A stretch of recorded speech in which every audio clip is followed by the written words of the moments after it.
So I came across a film on Amazon Prime yesterday, and it was called The Map of Tiny Perfect Things. And I just had seen the poster. I hadn't watched the trailer or anything like that.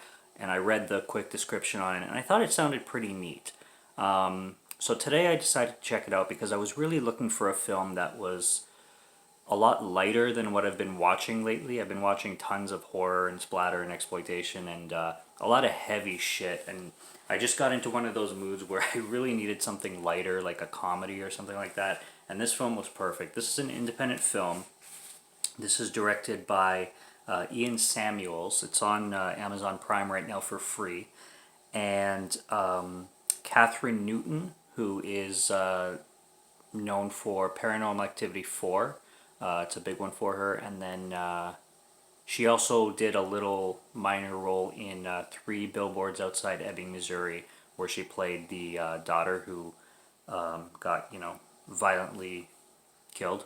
So yeah, that's Catherine Newton. And then it's also got Kyle Allen, who plays a character named Mark, who I wasn't familiar with him, but definitely a promising actor and somebody that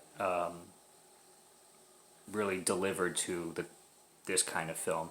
Like I said, it's independent. It's kind of a romantic comedy, and basically your plot is your typical Groundhog Day story, where this kid, played by Kyle Allen, is repeating the same day, and it starts right off where he's repeating the same day. So there's no introduction to it. He's already in that day. He knows everything that's going on. It plays your tropes where, just like in those horror films too, Happy Birthday to You or Happy Death Day. You know how she knows like everything that's going to happen. Well, basically the whole introduction of the movie is that he already is right in it. So you're right into the plot.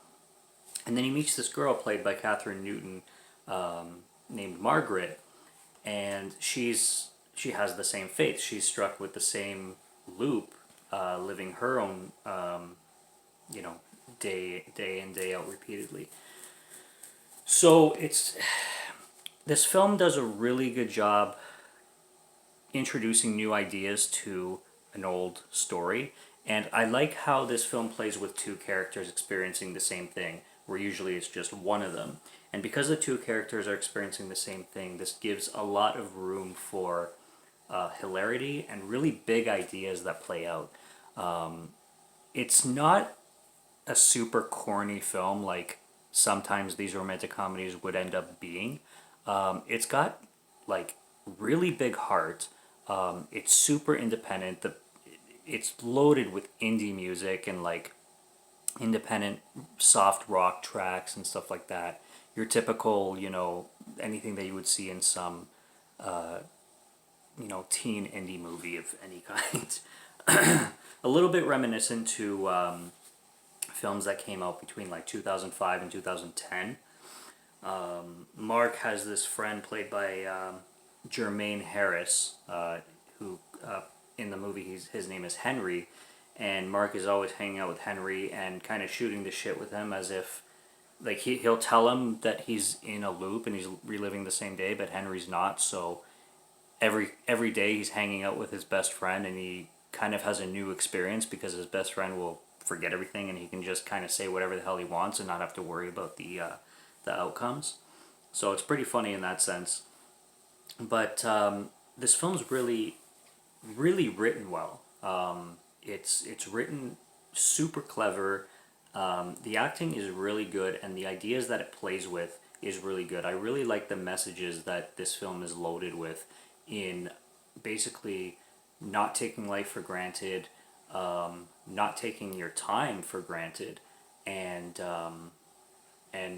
the potential of what one single day in one's life can have and how much you can get out of it. So it was kind of like the film that I needed in the moment. And it's a film that I recommend for sure for its cast and for its director. It's based on a short story. So it's adapted from a short story into a screenplay. And I loved the hell out of it. So I definitely recommend The Map of Tiny Perfect Things, which is, like I said, free on Amazon Prime right now. And it's totally a film that I would buy. I gave it 3.5 out of 5 on Letterboxd, and I would come in easily at like an 83 out of 100. There were some things towards the end that I kind of would, if I was directing it myself, play around with differently, but it didn't take away from where the rest of the film was coming from, and it didn't totally like diminish anything that happened before, kind of the end of the third act. So can't really give it too much complaints. It has my full recommendation, and I suggest going to Amazon Prime and watching it as soon as you can if you like comedies, indie romances, like romantic comedies. But it's not super romantic comedy, so don't let that fool you or scare you away or anything. It's a fun kind of comedy drama, very heartwarming independent film. It's indie at heart, which I love. I grew up with indie films, and I'll always love indie films. I'll always love the hell out of them. So that's my recommendation. I am Morgan Film Fan. Subscribe to Morgan Film Fan if you like the sound of my voice, or if you like my film reviews, and I will be back for plenty more real soon. So stay tuned and cheers.